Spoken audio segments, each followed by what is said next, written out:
नमस्कार, सुप्रभात. मी सेजल पुरवार. या बुलेटिनमध्ये तुम्हा सर्वांचं स्वागत. आणि बुलेटिनच्या सुरुवातीला बातमी अतिशय महत्त्वाची आहे, कारण मुख्यमंत्री माझी लाडकी बहीण योजनेच्या अपात्र लाभार्थींची संख्या आता वाढण्याची शक्यता सध्या तरी व्यक्त केली जाते. एकंदरीत आपण जर बघितलं तर राज्यभरात सुरू असलेल्या छाननी प्रक्रियेनंतर येत्या काळात 40 लाख महिला अपात्र ठरण्याची शक्यता सध्या वर्तवली जाते. सरकारने लाडकी बहीण योजनेसाठी नवीन निकष लागू केलेले आहेत. पात्र महिलांनाच योजनेचा लाभ मिळावा यासाठी सरकारकडून कठोर पावलं आता उचलली जाणार आहे. ज्या महिला विविध सरकारी योजनांचा लाभ घेतात आणि ज्यांचं उत्पन्न 2.5 लाखांपेक्षा अधिक आहे, त्यांचा या योजनेतून त्यांना अपात्र केलं जाणार आहे आणि त्यांना आता या योजनेचा लाभ मात्र घेता येणार नाही, असंच चित्र आपल्याला बघायला मिळतंय.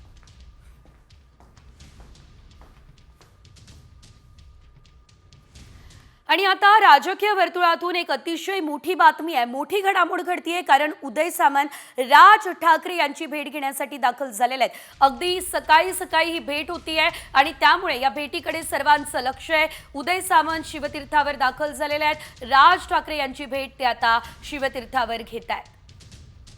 या भेटीमागे नेमकं दडलंय काय, हा सवाल या ठिकाणी उपस्थित होतोय. मात्र असं असताना आता राज ठाकरे आणि उदय सामंत यांच्या भेटीची मात्र राजकीय वर्तुळात सुद्धा चर्चा रंगलेली आहे. सध्या लवकरच मराठी भाषा दिन सुद्धा साजरा केला जाणार आहे. त्या अनुषंगाने देखील ही भेट जी आहे ती अतिशय महत्त्वाची मानली जाते. त्या अनुषंगाने ही भेट घेतली जाते का, हा सवाल देखील या ठिकाणी उपस्थित एकंदरीत झाला असल्याचं आपण पाहतोय. मात्र आता ही भेट नेमकी कशासाठी, हा सवाल उपस्थित झालाय. याशिवाय इतरही काही राजकीय घडामोडी वेगवान स्वरूपात. भाजपा आमदार सुरेश धस मस्साजोगमध्ये सरपंच संतोष देशमुख कुटुंबियांची आणि गावकऱ्यांची भेट घेणार आहे. मस्साजोगच्या गावकऱ्यांनी 25 फेब्रुवारी रोजी अन्नत्याग आंदोलनाचं हत्यार उपसलं. जरांगे 25 तारखेच्या आंदोलनामध्ये सहभागी होणार आहेत.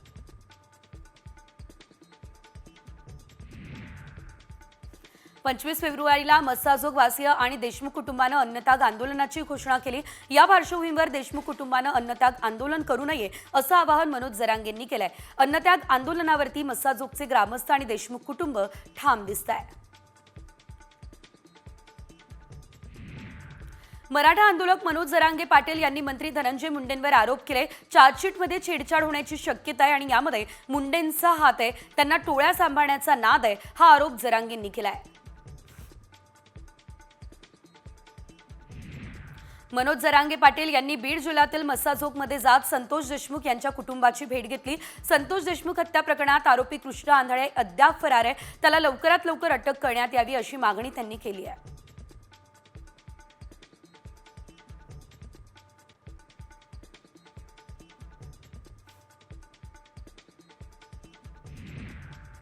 उपमुख्यमंत्री एकनाथ शिंदेंना भाजपनं आणखी एक धक्का दिला. पंढरपुरात दर्शन मंडप आणि स्कायवॉकच्या बांधकामांचे 229 कोटींचे टेंडर रद्द करण्यात आले. माजी मुख्यमंत्री एकनाथ शिंदेंनी दर्शन मंडप आणि स्कायवॉकच्या कामाला मंजुरी दिली. मात्र आता या निर्णयाचा शिंदेंना मोठा धक्का बसलाय.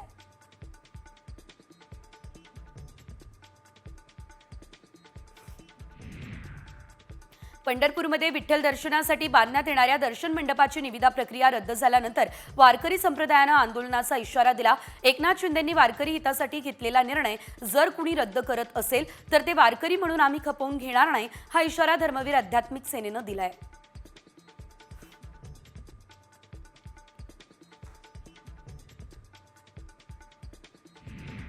एसटी प्रवासात महिला आणि ज्येष्ठ नागरिकांना मिळणाऱ्या सवलती रद्द होणार नाही, हे स्पष्टीकरण उपमुख्यमंत्री एकनाथ शिंदेंनी दिलं. प्रवाशांना दिलेलं वचन आम्ही पाळणार असंही ते म्हणाले. परिवहन मंत्री प्रताप सरनाईक यांनी सवलतीच्या योजनांमुळे एसटी तोट्यात येत असल्याचं विधान केलं होतं. त्यावर आता हे स्पष्टीकरण समोर आलं.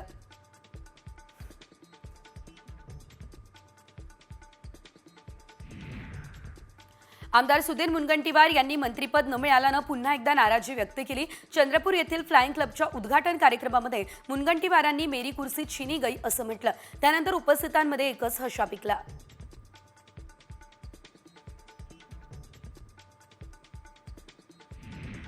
मुंबई पालिकेच्या रुग्णालयांमध्ये वाढणाऱ्या रुग्णांबाबत राज ठाकरेंनी मोठी भूमिका मांडली। मुंबई पालिकेच्या रुग्णालयांमध्ये परराज्यातून येणाऱ्या रुग्णांसाठी वेगळं शुल्क लावता येईल का याबाबत विचार व्हायला हवा असं राज ठाकरे म्हणाले। राज ठाकरेंनी आयुक्तांसोबत महानगरपालिका रुग्णालयाबाबत चर्चा सुद्धा केली आहे।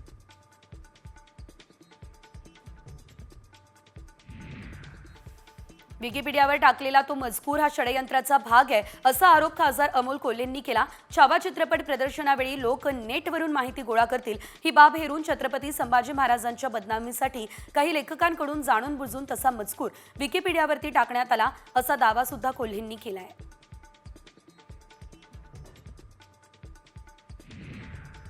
पिंपरी चिंचवड महानगरपालिकेच्या अर्थसंकल्पात भोसरीला झुकतं माप देण्यात आलंय आणि यासाठी भाजपच्या 4ही आमदारांनी आयुक्तांवर दबाव आणल्याचा आरोप आहे। मात्र शहराच्या विकासाची गरज पाहून निधींची तरतूद केल्याचं स्पष्टीकरण आयुक्त शिखर सिंह यांनी दिलं।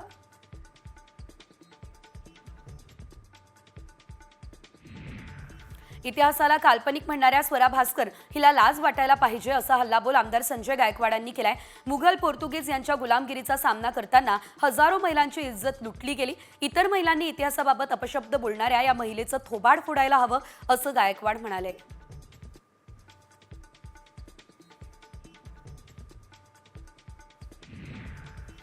आणि आता या क्षणाची सर्वात मोठी बातमी आणि ही बातमी सर्वांना धडकी भरवणारी आहे, कारण जगावर पुन्हा एकदा कोरोनासारखंच महाभयंकर संकट घुंगावतंय। चीनमध्ये नवीन व्हायरस सापडलेला आहे ज्याने संपूर्ण जगाला धडकी भरवलेली आहे। चीनमध्ये HKU5 या नावाचा नवीन व्हायरस आढळलेला आहे आणि हे वृत्त आता समोर येत आहे। हा व्हायरस कोविड-19 सारखाच आहे असा दावा केला जातोय। महत्त्वाचं म्हणजे वटवाघळातून या नव्या व्हायरसचा प्रसार होतोय असं देखील सांगितलं जातंय। चीनमधल्या वैज्ञानिक शी झेंगली यांनी खरं तर या व्हायरसचं संशोधन केलेलं आहे। शी झेंगली या वुहान इन्स्टिट्यूट ऑफ व्हायरोलॉजीच्या संशोधकांसह काम करतात आणि ही तीच संस्था आहे जी कोविडच्या उत्पत्तीबाबतच्या वादाच्या केंद्रस्थानी राहिलेली आहे। त्यामुळे आता पुन्हा एकदा चिंता वाढवणारी आणि भीती वाढवणारी बातमी समोर आलेली आहे।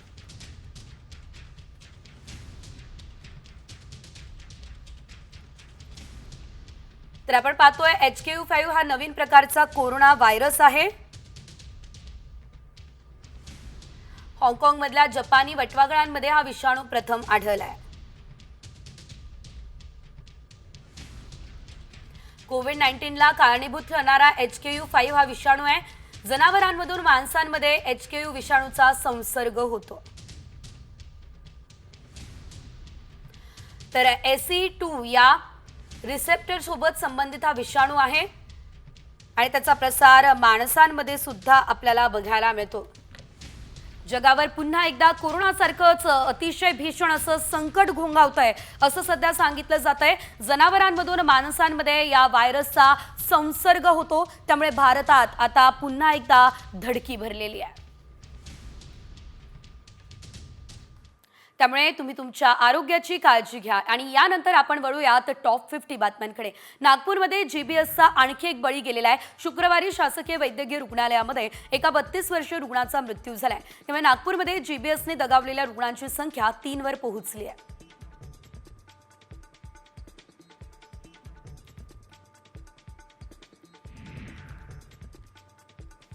कोस्टल रोड प्रकरणावरती लक्ष घालणार असून महापालिकेला याबाबत जाब विचारणार असं उपमुख्यमंत्री एकनाथ शिंदे म्हणाले। कोस्टल रोडबाबत पालिकेला चौकशीचे आदेश देणार असंही शिंदेंनी सांगितलं।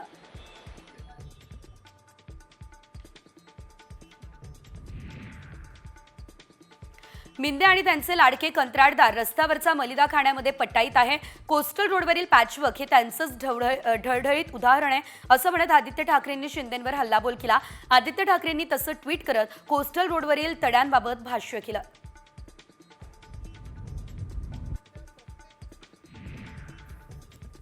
कोस्टल रोडबाबत चंद्रशेखर बावनकुळेंना विचारलं असता त्याबाबत मला माहिती नाही ही प्रतिक्रिया त्यांनी दिली। याबाबत टेक्निकल बाबी तपासल्या जातील, याशिवाय समुद्राच्या काठावर हा रोड असल्यानं त्याबद्दल सर्व बाबी तपासल्या जाणार आहे असं उत्तर बावनकुळेंनी दिलंय।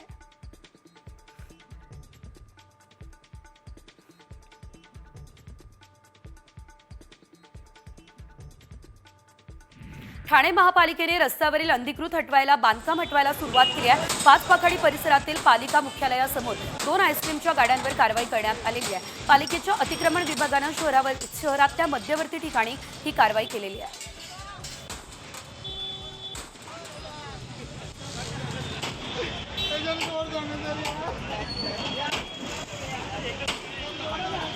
कुर्ल्यात निर्माणाधीन दुमजली घर कोसळलं। या घटनेमध्ये 12 वर्षीय मुलगी गंभीररित्या जखमी झाली। अनिशा रामचंद्र इपिली असं या मुलीचं नाव आहे। ही मुलगी तिच्या आजीसोबत क्लासला जाण्यासाठी निघालेली। त्याच वेळी डागडुजी सुरू असलेल्या दुमजली घराचं बांधकाम कोसळलंय। यामध्ये ही मुलगी गंभीररित्या जखमी झाली आहे।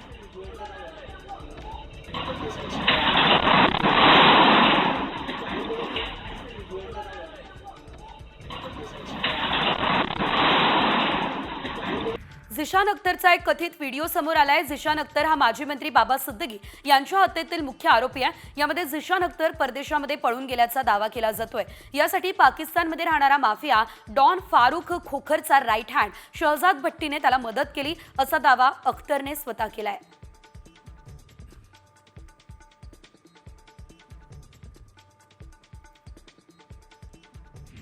खारघरमधल्या रेल्वे स्टेशन परिसरामध्ये रिक्षा चालकांची पुन्हा मुजोरी समोर आलेली आहे। तर NMMT बस चालकासोबत रिक्षा चालकानं मारहाण केली आहे। बस समोर उभी असलेली रिक्षा बस चालकानं बाजूला घेण्यास सांगितलं, त्यामुळे रिक्षा चालकाने बस चालकाला शिवेगाळ करत मारहाण केली।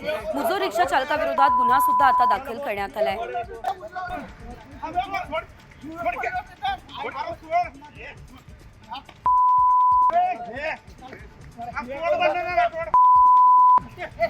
अमरावतीमध्ये पत्ता विचारत एका व्यावसायिकाच्या डोळ्यांमध्ये मिरचीपूड फेकण्यात आली। महाराजा फर्निचरचे संचालक प्रवीण करवा यांच्या डोळ्यामध्ये मिरचीपूड टाकून लुटण्याचा प्लॅन होता। दरम्यान राजापेठ पोलीस स्टेशनमध्ये आरोपीविरुद्ध गुन्हा सुद्धा दाखल झालेला आहे।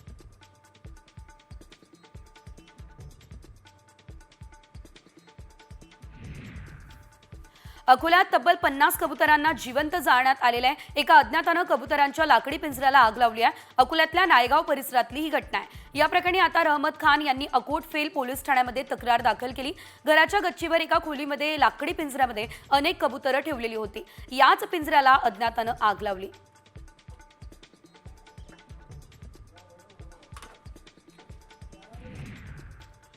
शिर्डीमध्ये भिक्षेकऱ्यांविरोधात आता मोहीम सुरू झाली आहे। यातील महिला भिक्षेकऱ्यांची रवानगी मुंबईमधील भिक्षेकर गृहामध्ये करण्यात आलेली आहे। त्यामुळे आता मुंबईमध्ये भिक्षेकऱ्यांची संख्या वाढणार का ही भीती सुद्धा व्यक्त केली जाते।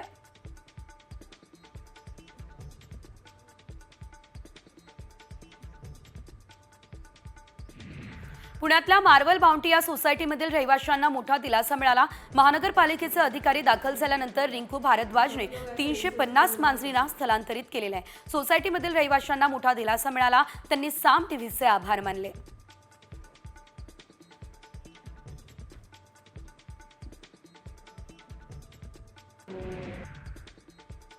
न्यू इंडिया कोऑपरेटिव्ह बँक घोटाळा प्रकरणी बँकेचे माजी CEO अभिमन्यू सुरेंद्र भोनला अटक करण्यात आलेली आहे। 122 कोटींच्या घोटाळा प्रकरणी आर्थिक गुन्हे शाखेकडून ही तिसरी अटक झाली आहे। याआधी बँकेचे जनरल मॅनेजर हितेश मेहता आणि बांधकाम व्यावसायिक धर्मेश पौंसा यांना अटक झालेली आहे।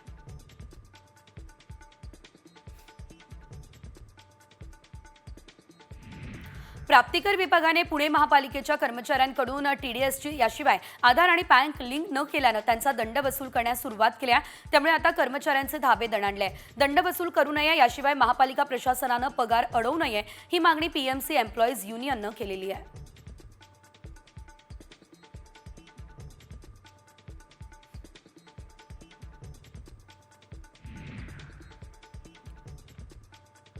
आंगणेवाडीच्या जत्रेला सुरुवात झाली आहे। जवळपास 10 ते 12 लाख भाविक भराडी देवीचं दर्शन घेण्यासाठी येणार आहे। त्यामुळे आता पोलीस प्रशासनानं देखील चोख बंदोबस्त ठेवलेला आहे। भराडी देवीच्या मंदिराला फुलांची आकर्षक सजावट करण्यात आली आहे। मंदिर परिसरात विद्युत रोषणाई सुद्धा करण्यात आलेली आहे।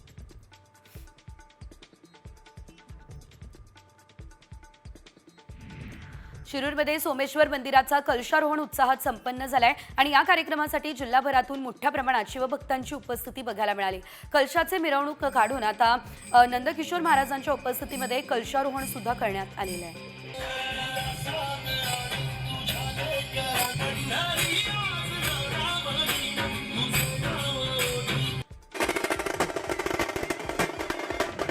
कुंभमेळ्यासाठी पश्चिम रेल्वेच्या 125 विशेष गाड्यांमधून जवळपास 1.65 लाखांहून अधिक यात्रेकरूंनी प्रवास केला। यात्रेकरूंना सुविधा मिळावी यासाठी पश्चिम रेल्वेने विशेष गाड्यांचं नियोजन केलं। यात्रेकरूंची सुरक्षा याशिवाय सोयीस्कर प्रवासासाठी रेल्वे प्रशासन कार्यरत असल्याचं पश्चिम रेल्वेने सांगितलं।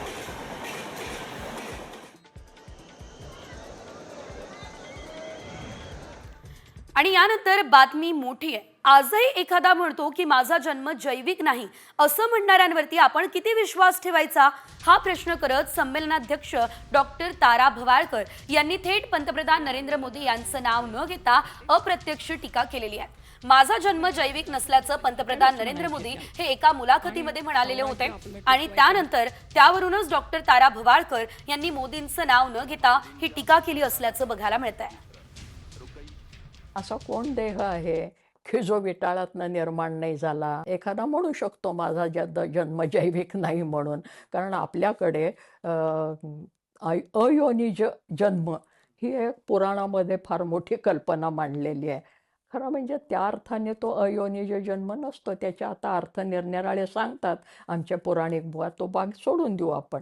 पण ह्या बाईला हे मूळ कळलेलं आहे की उत्पत्तीचे मूळ विटाळाचे स्थान कोण देह निर्माण नाही जगी, देहाचा विटाळ देहीच जन्मला, शुद्ध तो जाहला कवण प्राणी। तेव्हा कोण जन्माला असा आलेला आणि कोण शुद्ध झालेला आहे? आणि यानंतर संपूर्ण राज्यभरातल्या अगदी 36 जिल्ह्यांमधल्या बातम्यांचा वेगवान आढावा। सोलापूर विभागातील प्रत्येक आगाराला लवकरच नव्या बस उपलब्ध करून दिल्या जातील। सध्या बार्शी आगाराला 10 नव्या बसेस मिळालेल्या आहे, उर्वरित 8 आगारांना सुद्धा नवीन बसेस देण्यात येणार आहे। ही ग्वाही परिवहन मंत्री प्रताप सरनाईक यांनी दिली आहे।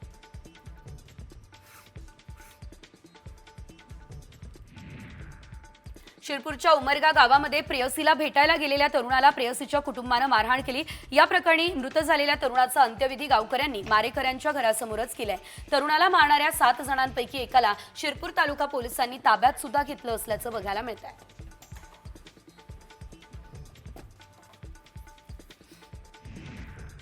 बुलडाण्यामध्ये अंढेरा ते मेरा गाव या शिवारामध्ये आता प्रथमच अफूची शेती झाल्याचं आढळलं। अंदाजे 3 करोड रुपयांची अफू पेरलेली होती। 14 गुंठे शेतामध्ये हे पीक घेणाऱ्या एका गुन्हेगाराला पोलिसांनी ताब्यात सुद्धा घेतलंय।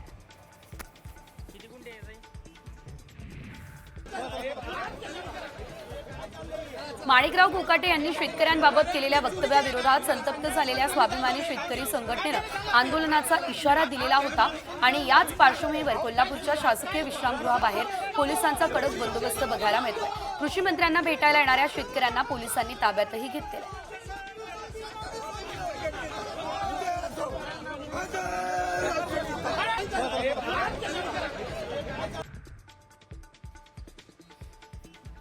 सावित्रीबाई फुले पुणे विद्यापीठाच्या जेवणामध्ये किडे सापडले, यावर आक्रमक झालेल्या अखिल भारतीय विद्यार्थी परिषदेच्या कार्यकर्त्यांनी मेस चालकास या संदर्भात जाब सुद्धा विचारला असल्याचं बघायला मिळालेलं आहे।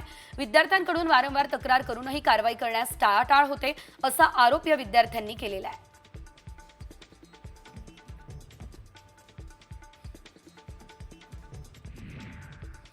वाशिममधल्या मालेगावात आदिवासी आश्रमशाळेच्या साहित्याची तोडफोड करण्यात आलेली आहे। मुलांना निकृष्ट दर्जाचं जेवण दिल्याचा आरोप विद्यार्थ्यांनी केला। त्यानंतर विद्यार्थी संघटना आक्रमक झाली असल्याचं देखील आपल्याला पाहायला मिळतंय। शाळेतील माहिती कुणाला सांगितली तर मुलांना शाळेतून काढून टाकण्याची धमकी दिली जायची, ही माहिती विद्यार्थी संघटनेनं दिलेली आहे।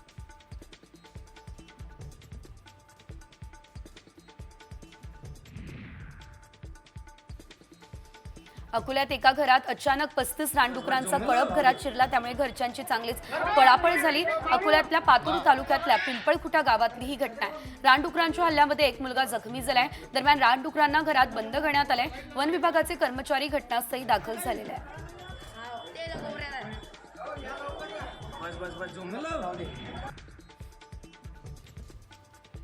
केंद्र सरकारचा बहुचर्चित रामकाल पथ प्रकल्प अडचणीत येण्याची शक्यता आहे। परिसरातील काही वाड्यांचे प्रश्न प्रलंबित आहे आणि असं असल्यानं कायदेशीर अडचणी येत आहे। परिसरातील काही जुने वाडे पालिका प्रशासनाला ताब्यात घ्यावे लागतील आणि त्यामुळे आता आगामी 2 वर्षात रामकाल उभारणीचं प्रशासनासमोर मोठं आव्हान सुद्धा असणार आहे। या क्षणाची एक ब्रेकिंग न्यूज आपण बघूयात आणि ही बातमी आहे साम टीव्हीच्या इम्पॅक्टची। जालन्यातल्या पेपरफुटी प्रकरणी मल्टी सर्व्हिसेस चालकासह एका अज्ञाताविरोधात गुन्हा दाखल करण्यात आलाय। शिक्षणाधिकारी मंगल धुपे यांच्या फिर्यादीवरूनच बदनापूर पोलीस ठाण्यामध्ये विविध कलमान्वये गुन्हा दाखल झालाय। मराठी विषयाच्या प्रश्नपत्रिकेतील प्रश्नांची उत्तरं व्हॉट्सअपवरती प्रसारित केल्याप्रकरणी हा गुन्हा दाखल झालाय। काल सर्वप्रथम ही बातमी साम टीव्हीने संपूर्ण महाराष्ट्रासमोर आणलेली। सुरुवातीला बदनापूर या ठिकाणी असा काही प्रकार झालाच नाहीये हा दावा प्रशासनानं केला, मात्र साम टीव्हीने पुरावे समोर आणले आणि त्यानंतर पुराव्यासोबत ही बातमी समोर आणली आणि पोलिसांनी तपासाची चक्र फिरवली. आता दोघांविरोधात गुन्हा सुद्धा दाखल करण्यात आलेला आहे. साम टीव्हीचा हा दणका आपल्याला बघायला मिळाला आणि त्यामुळे दोघांवर गुन्हा दाखल झालाय. तर याचा साम टीव्हीने नेमका पर्दाफाश कसा केला आणि त्यानंतर शिक्षण खात्याचं कसं धाबदण आणलं, त्यावरचा हा खास रिपोर्ट. 10वीचा मराठीचा पेपर फुटला. परीक्षा सुरू असतानाच फुटलेला पेपर सामच्या हाती. कॉपी मुक्त अभियानाचा पहिल्याच दिवशी फज्जा. 10वी 12वी परीक्षा सुरू होण्यापूर्वी मुख्यमंत्र्यांपासून ते शिक्षण मंत्र्यांपर्यंत सर्वांनीच कॉपी मुक्त अभियानाची वाजत गाजत घोषणा केली. मात्र ही घोषणा 10वीच्या परीक्षेच्या पहिल्याच दिवशी मराठीचा पेपर सुरू असतानाच हवेत विरली. कारण परीक्षा सुरू झाल्यानंतर केवळ तासाभरातच मराठीचा पेपर जालना जिल्ह्यातल्या बदनापूरमध्ये झेरॉक्स सेंटरवर आढळला आणि त्यानंतर काही क्षणात हाच फुटलेला पेपर साम टीव्हीच्या हाती लागला. त्यामुळं जालन्यातील बदनापूर इथं 10वीचा मराठीचा पहिला पेपर फुटलेला आहे आणि उत्तर पत्रिका जी आहे ती माझ्या हातामध्ये आहे. आपण जर पाठीमागे पाहिलं तर 10वीचा पेपर अजूनही सुरू आहे. पेपर हा संपलेला नाही. त्यामुळे पेपर संपण्यापूर्वीच अशा प्रकारच्या उत्तर पत्रिका ज्या आहेत त्या CSC केंद्रांवरती अगदी 20 रुपयात मिळताना आपल्याला पाहायला मिळत आहे. त्यामुळं जालन्यामध्ये मराठीचा पहिला पेपर फुटल्याचं देखील समोर आल्याचं आपल्याला पाहायला मिळत आहे. हा पेपर कसा फोडण्यात आला तेही पाहूया. जालन्याच्या बदनापूरमध्ये 10वीचा पेपर फुटला. पहिल्या 15 मिनिटांमध्ये प्रश्नपत्रिका परीक्षा केंद्राबाहेर शहरातील झेरॉक्स सेंटरवरून प्रश्नपत्रिकेच्या झेरॉक्स काढल्या. प्रश्नपत्रिकेची झेरॉक्स 20 रुपयांमध्ये विकण्यात आली. प्रश्नांच्या उत्तरांच्या झेरॉक्स प्रत परीक्षा केंद्रांवर वाटल्या. पेपर फुटल्याची बातमी सर्वात आधी साम टीव्हीनं दाखवली आणि शिक्षण खात्याचं धाबदण आणलं. संभाजीनगर बोर्डाच्या सचिवांनाही साम टीव्ही पाहूनच पेपर फुटल्याची बातमी कळल्याची कबुली त्यांनी खुद्द दिली. साम टीव्हीवर आत्ता मी ही बातमी बघितलेली आहे. जालना येथील जिल्ह्यातील बदनापूर केंद्रावरील. तर त्या अनुषंगाने आम्ही संबंधित केंद्र संचालक आणि संबंधित शिक्षणाधिकारी, संबंधित गट शिक्षणाधिकारी यांच्याकडे तात्काळ अहवाल मागितलेला आहे आणि जे कोणी यामध्ये दोषी असतील त्यांच्यावरती बोर्डाच्या नियमानुसार कडक कार्यवाही केली जाईल. चौकशी आल्यानंतर यावरती वरिष्ठांकडे हे सर्व अहवाल पाठविण्यात येईल. त्यानंतर साम टीव्हीनं थेट पुणे बोर्डाच्या अध्यक्षांचं केबिन गाठलं आणि त्या ठिकाणी बोर्डाचे सचिव वासुदेव कुलाड यांना गाठलं आणि त्यांनीही सामच्या माध्यमातून बातमी कळल्याचं सांगितलं आणि याबाबत चौकशी करणार असल्याचंही सांगितलं. आता जस्ट टीव्हीच्या बातमीनुसार आम्हाला कळते मंठा तालुक्यामध्ये तळणी या ठिकाणी आणि बदनापूर तालुक्यामध्ये अशी घटना घडल्या दिसून येते. आम्ही विभागाकडून माहिती घेतोय, जे संबंधित कोण दोषी असतील त्यांच्यावर तात्काळ कारवाई केली जाईल. सुरुवातीलाच बोर्डाचे अध्यक्ष आणि जालना जिल्ह्याच्या जिल्हाधिकाऱ्यांनी फुटलेला पेपर आणि विद्यार्थ्यांना दिलेला पेपर हे वेगवेगळे असल्याचा दावा केला. मात्र साम टीव्ही आपल्या बातमीवर ठाम होतं. सामनं फुटलेली प्रश्नपत्रिका आणि पेपर संपल्यानंतर विद्यार्थ्यांकडून मिळवलेल्या प्रश्नपत्रिकेची तपासणी केली असता दोन्ही प्रश्नपत्रिकेमध्ये साम्य असल्याचं आढळून आलं. साम टीव्हीच्या प्रतिनिधीने जी CSC केंद्रावरती खरेदी केलेली होती ती ही प्रश्नपत्रिका आणि आपण जर पाहू शकत असाल तर दोन्हीमध्ये अनेक प्रश्न जे आहेत ते सारखेच आहे. आता हा काव्य सौंदर्य नावाचा प्रश्न आहे. माझ्या घराच्या झरोक्यातून दिसत आहे एक आश्वासक चित्र उद्याच्या जगाचं आणि याचंच उत्तर देखील ह्या CSC केंद्राच्या झेरॉक्स मध्ये आपल्याला पाहायला मिळतंय. त्यानंतर मात्र जिल्हाधिकाऱ्यांनी या प्रकरणाच्या चौकशीचे आदेश दिले. विशेष म्हणजे वेगानं सूत्र हलवत पोलिसांनी तिघांना ताब्यात घेतलं. बदनापूर येथे पेपर फुटीबाबत जी वृत्तपत्रांमध्ये जी प्रसारमाध्यमांमध्ये बातमी होती तर त्या बाबतीत विभागीय बोर्ड, जिल्हा प्रशासन आणि पोलीस प्रशासन हे चौकशी करत आहे आणि त्यामध्ये CSC काही केंद्र आहेत. त्यामध्ये बाबतीत शिक्षणाधिकारी, माध्यमिक, पोलीस हे तपासणी करून त्याची पडताळणी देखील चालू आहे. प्रकरणामध्ये विभागीय बोर्ड आणि पोलीस प्रशासन, जिल्हा प्रशासन यांच्यामार्फत या प्रकरणाची सखोल चौकशी करण्यात येईल. विशेष म्हणजे हे केवळ जालना जिल्ह्यातलंच झालं असं नव्हे, तर यवतमाळ जिल्ह्यातही प्रश्नपत्रिका सोशल मीडियावर व्हायरल झाली. अशा प्रकारांमुळे वर्षभर मेहनत करून अभ्यास करणाऱ्या विद्यार्थ्यांवर अन्याय तर होणार नाही ना, हा महत्वाचा सवाल आहे. मात्र पहिल्याच दिवशी फुटलेल्या पेपरमुळे बोर्डाच्या परीक्षेची लखतर वेशीला टांगली गेली. त्यामुळे आता पुढील पेपरबाबत बोर्ड आणि जिल्हा प्रशासन तसंच पोलीस काय पावलं उचलणार आणि दोषींवर किती कडक कारवाई करणार याकडेही लक्ष लागलंय. जालन्याहून अक्षय शिंदेसह ब्युरो रिपोर्ट,